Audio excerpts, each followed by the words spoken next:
জিন্দিগি মানে বিল্ডিং, জিন্দিগি মানে 30 শতক জমি। কি বলতে চান? 3 ফুট বিদেশ তো কি? 3 ফুট বিদেশ। ছেলেটা ইটালি থাকে তো কি? ইটালি তো বহুত মানুষ জন্মও নিছে।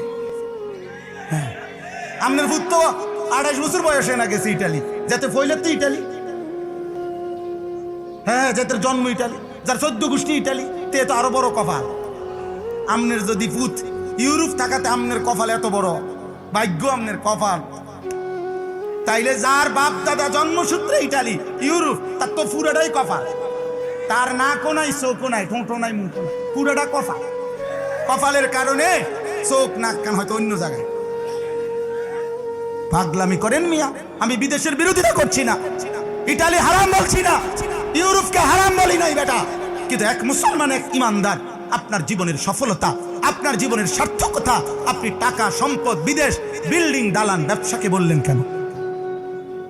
এটা না আমার বলা, এটাকে বলবেন কেন মিয়া? মুমিনের সফলতা আখিরাত, মুমিনের সফলতা জান্নাত, মুমিনের সফলতা ডান হাতে আমল নামা, মুমিনের সফলতা জাহান্নাম থেকে মুক্তি।